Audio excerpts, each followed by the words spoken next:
Welcome to Under Siege. Now, before I get started, there's two things I want to say.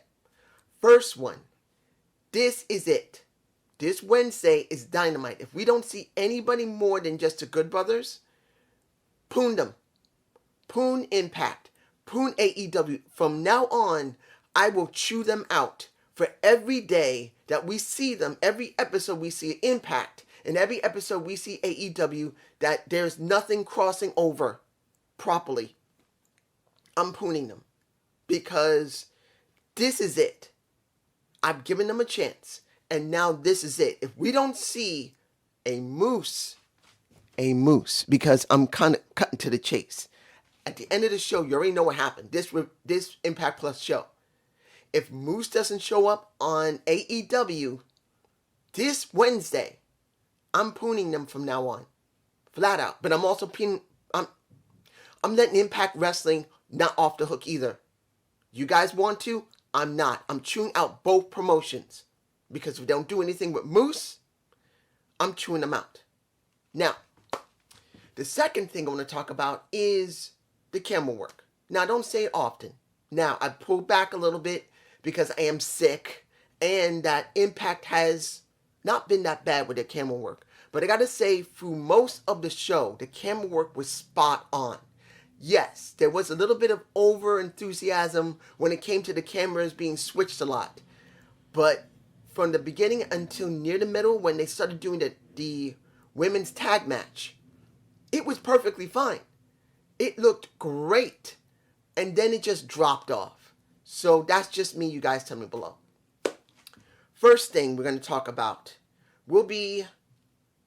I don't understand what this was about. What does this mean? Was this just a throwaway match? Because it felt like it. Dark Tyru versus Brian Myers. There was no story behind it. There was nothing behind it. Brian didn't have a feud with Dark Tyru. So it just feels like it was just thrown together. Now, was it a bad match? No, it was actually pretty decent. But Dark Tyru did not win because Brian Myers used his head as a heel and he smacked Crazy Steve in the face to distract Dark Tyru, and that was the edge he needed to win. Just felt like it was throwaway. I'm just saying, doesn't mean that it was a bad match. I want to make this clear. For the matches throughout this entire show were not bad, but they didn't make a lot of sense and they felt rushed. In this match, it felt like it was a throwaway. It wasn't a bad opener, but it could have been more. That's just me. Guys, tell me below. Now, we had Tennille Dashwood and Wyler, Wilde versus Susan and Kimberly. I don't know where they're going with this. I don't know. Taylor Wilde looks interesting. Unfortunately, I never saw her before 2010, so I never got a chance to really know who she was. So for me, seeing her is a breath of fresh air. But where are we going with Taylor Wilde? Where? You're teaming her up with Tennille Dashwood to do what? I don't know. Now, of course, they won because we got Caleb with a K kicking in the head a Susan. That's what you get.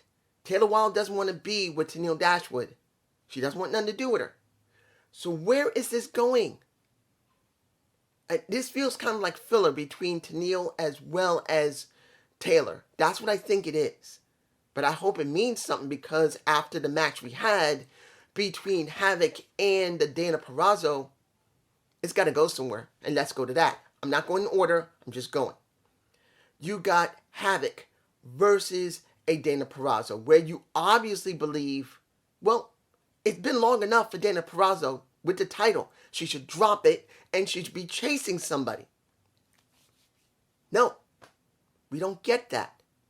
She actually retains. Now, mind you, it was not a bad match. I actually did enjoy the match. And I'm sorry if you guys are wondering why there are no thumbnails. I'm not feeling very well. I'm still taking my medicine because I'm still taking it, so I'm still drowsy. So I'm not doing any thumbnails right now because, as you know, I would normally do it, but I'm not doing it right now. when I finish my medicine and I'm feeling better, I will go back to thumbnails because I would have shown a lot of booby from a little bit of a havoc and a lot of butts because the cameramen were liking butts today, men's butts as well as women. And that's one thing I like. Diversity. They're showing both butts. They're showing both butts a lot. Give me more of the women's butt than the men. I'm just saying. But now what? Is Taylor Wilde going after Dana Perazzo? I doubt it. Because she's dealing with Tennille Dashwood right now. So you had one good shot to drop the strap of Dana Perazzo to a Havoc and then start building into Slammiversary for Dana Perazzo to try and get the title back. At least it would make some sense. Here it doesn't make any sense. I'm just saying. Number one contender for the tag titles. Ace and Madman Fulton. Triple XL. I still don't know why Shira and Raju are together. Why did you team them back up? And then it's Tjp and Petey Williams. You could have done something with Petey Williams. You could have done something with TJ Perkins. That would make sense. Make-believe muscle working with Manic. Or at least make-believe muscle working with TJP. Wouldn't have been something different. Someone new. Someone fresh. Then you get something interesting from the Good Brothers. Build it up a little bit. Well, not the Good Brothers, but Finn Juice. Build it up a little bit. Do something with it. No. You do it again. Ace Austin and Madman Fulton. Why? Why let Ace Austin and Madman Fulton get the number one contendership? Why? Against Finn Juice. Now, mind you, I know they're going to say, well, you don't want to put a face team with a face team. Guys, we've never had that much activity in the tag division. And right now, we need something new and fresh. Everybody has been used more than once. Ace Austin and Madman Fulton have been used a lot. It would have been better to let Petey Williams and TJ Perkins have this shot. Yes, it's a face team against a face team, but it can happen once in a while. But we get this. I don't understand. Was it a bad match? No, it was good. And I want to see Petey Williams do something. But now you wonder where they're going with Ace Austin and Madman Fulton. Hell, you get Swingers Palace. And then you see Triple XL go inside. They want to get somewhere, and they don't get anywhere, and they've been ejected by the owner, the Mr. Swinger. What does that mean? Does that mean Johnny Swinger is going to team up with Johnny Bravo? The Swing Brothers are going to go up against Triple XL because Swinger gets insulted? Or is Swinger going to go up against them with Hernandez? Why? I'm not saying it can't be entertaining, but why? Maybe I should call this review Why. Yeah, I think I'll use the word why. Now, Morrissey versus a Willie Mack. And this went exactly the way it was supposed to go. Willie Mack was annihilated. There was one point that Morrissey kicked him so hard out of the ring. He was already hanging on the first and second rope in between. He kicked him so hard out of the ring, his eyes rolled into the headroom. Like that. That was very good.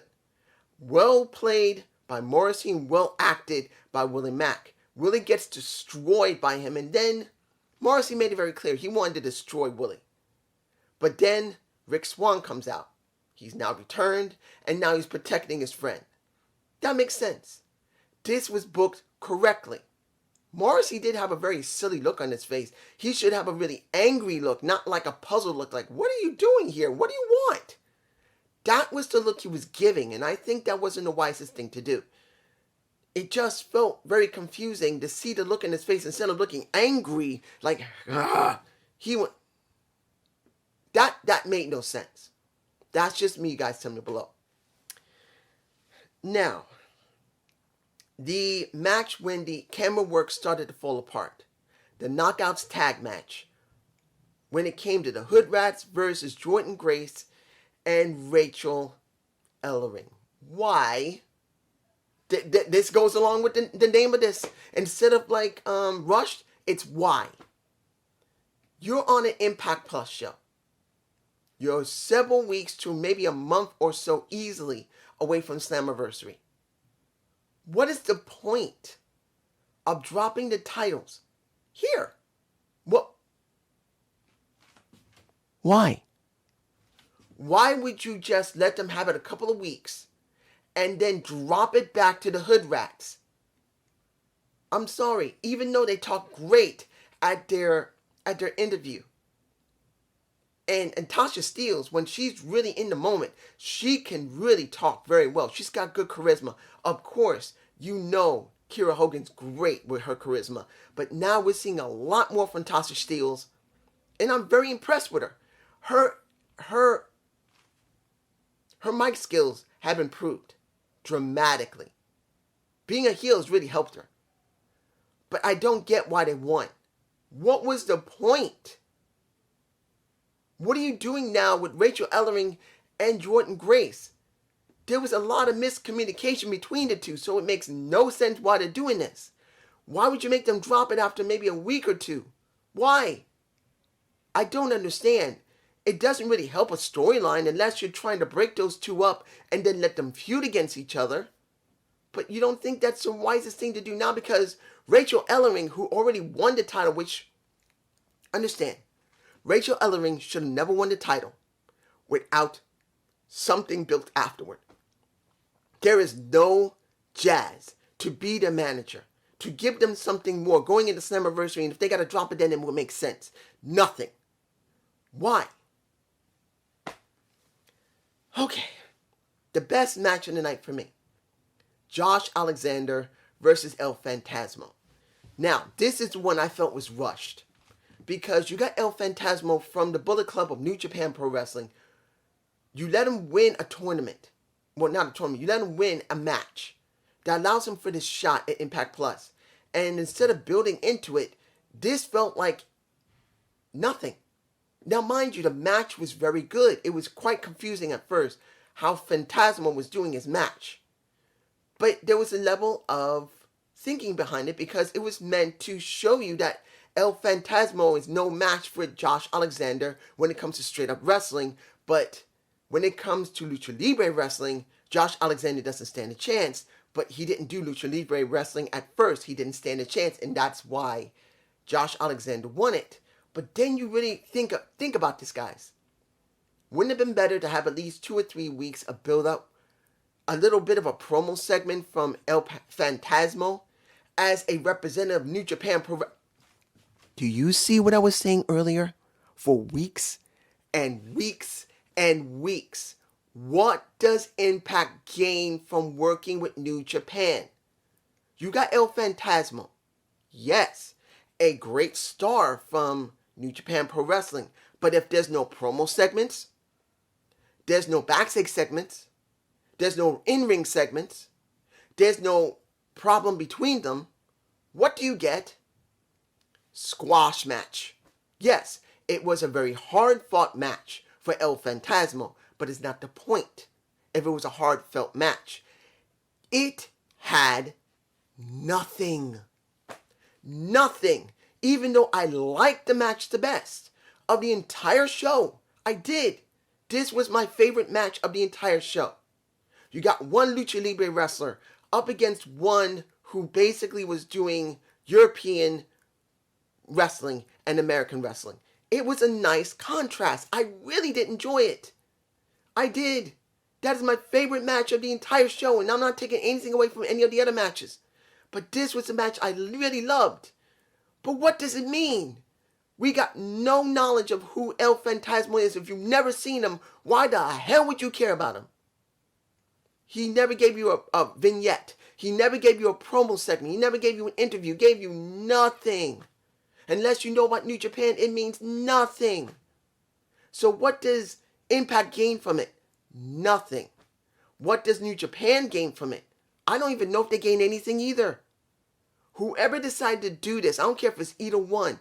To be honest, I think it was both sides that decided, let El Phantasmo come over and do a match. And instead of Impact trying to fight to say, look, we need some promos from him, and they say no, or in New Japan say, why don't you show our guy, and they say no, I blame both companies in this. I don't care if one company said no. The other company should have disagreed with it and said, unless you let us do something with him, we're not doing it.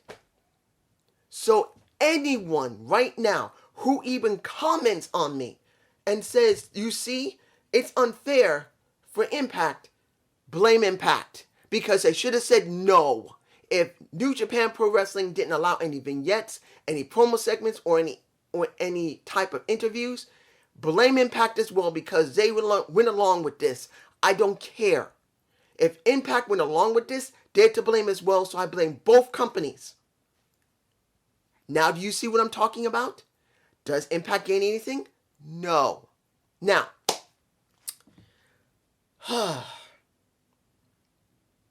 I am confused, honestly. Now, I did talk about Dana Purrazzo retaining, but I do have to repeat this. What now for Dana Purrazzo? Because she beat Havoc, and Taylor Wilde is busy. Is there anyone new coming into Impact? Taylor Wilde is it right now. Do we have more people coming? This is where it becomes very questionable. Particularly the rumor, and I have to bring this up because of Dana Purrazzo winning against Havoc. I have a Gump report coming out Monday, and it will be about the update about Thea Trinidad. I'm not releasing it tomorrow because WrestleMania Backlash is coming, and I'm going to do a review of that. But Thea Trinidad has been rumored to go back to WWE. I'm getting angry. WWE. She's supposed to go back. You'll hear my thoughts on Monday because I should be uploading it on Monday. But now it makes me think, if that's true, who is coming to Impact Wrestling? Is it Chelsea Green? Matt Cardona's wife? Hopefully it is. Hopefully she will be coming back to Impact Wrestling as Laura Van Ness. Because if she's not, this was a waste of time. Finally, we got 2 more matches. The 6-man tag. Actually,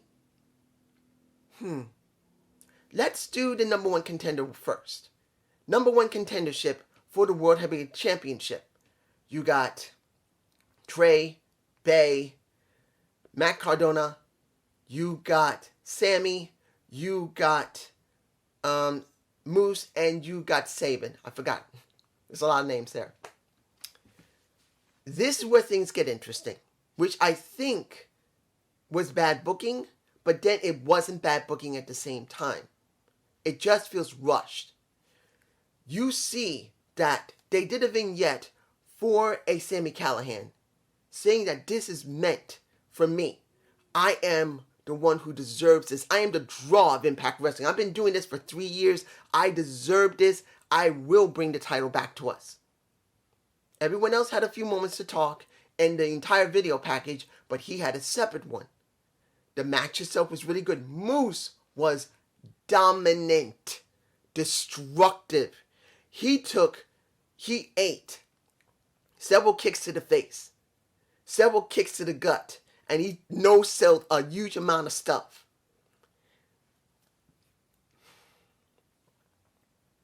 You see the Good Brothers attack a Sami Callihan because he was a threat. But then you see Moose win this. Wouldn't it have been better to let someone else win it so you can build up Moose to really deal with not Sami Callihan. Maybe, wait. There's a good possibility Sami Callihan will face Moose, even though Moose won this. I have a feeling that they're going to try and drag this out. So Sami will face Moose, I think. Now, I could be wrong, and Sami will not face Moose, and they're going to be stupid enough to rush this with Moose against Kenny. And I don't think it's the wisest thing to do. I think, breathe. When it really comes down to it, Sammy or Moose would be the best person to win against Kenny Omega. But the problem here is that Sami Callihan has done nothing for quite a long time, and they've given a very good rise to Moose. If Sammy wins and Moose does nothing, it will be a huge waste of time for Moose unless his contract is really up, because they did say that during the match, well, just before the match, that Moose wants to be world champion before his contract expires. So if Moose's contract really is expiring and he doesn't win, that's understandable. But if Moose is still around and he doesn't get anywhere, even though they gave him this huge rise and Sammy was here and he's here, look what we got. If Sammy wins, it was stupid because Sammy should have been booked better. If Moose doesn't win, it's stupid, particularly if he doesn't leave the company, because he should be winning the damn title. I'm just saying. And finally, we got Finn Juice and Eddie Edwards versus the Good Brothers and Kenny Omega. Now, I didn't hate the match, but there was only one part of that match I really cared about. And that was Eddie Edwards versus a Kenny Omega. New Japan versus Pro Wrestling Noah. This is what I wanted to see. That was the thing I was thinking about. You got two guys who have made themselves in Japan. Kenny Omega in New Japan Pro Wrestling, and Eddie Edwards made himself in Pro Wrestling Noah. Two guys that I don't think they've ever really faced one another. This, if they had just let them go by themselves, I think it would have been a 5-star match. Because you got two guys from two rival companies from Japan who possibly never met one each other in the ring. Possibly. I don't know if they have or not. But I don't think they've ever met each other until now. And instead of promoting that, you promote a 6-man tag. Now mind you, all 6 of the competitors have worked in Japan. But I really felt that the true match should have been Kenny versus Eddie. That would have been the most interesting and sought after thing people would have want to see. It's not just because both of them can go, because they can. You saw the match, they both can go for what little interaction they had. But I really believe they could have built something on the back of it. That you could have had Kenny face and Eddie in the back and say, well, me and you have never faced one another. You've been in that really rinky-dink little company known as Pro Wrestling Noah. And he says, excuse me? You insulting Pro Wrestling Noah? That is where I loved in my heart other than Impact Wrestling. Don't insult my company. And he says, yeah, you actually think your company's better than mine? Please. When my club was there, we dominated. We're better than you. And you could have built on the back of that. You could have built on the back of that. And I know Pro Wrestling Noah is not working with Impact or AEW or even New Japan Pro Wrestling. But you don't have to mention it much. The only thing I had to say was that one time, and then you could have covered that with them being in rival companies in Japan. And they never met one another. That's if they never did. That's why I think they had a lost opportunity. Something really special. Hell, you didn't even have to mention Pro Wrestling Noah. You could have just said both of them were from 2 different companies in Japan. And they never met one another. And one said the company he was in was trash. And the other one wanted to get back at that. That could have been something. Now, was this a good show? It was good. But then, why? Some of the decisions make no sense. Having the women, having Jordan Grace and Rachel Ellering drop that title makes no sense. Seeing El Phantasmo, basically in a squash match, even though it was a very competitive match, what was the point? No vignettes, no promo segments, no interviews, nothing. It made no sense. Seeing that Havoc did not win the damn title, what does this mean? Are there going to be more people coming? Is Chelsea Green coming? Laura Van Ness? Hopefully she is, because if Laura Van Ness does not show up, this made no sense, and it would have been better for Havoc to win it, because at least 1, it would have made the show surprising, and 2, then Dana Peraza will have something to do, because she has no competition. She is done. But this is just me. Have a good day, have a good night, and watch for my WrestleMania Backlash. I am going to do it, even though it's probably going to suck. Peace.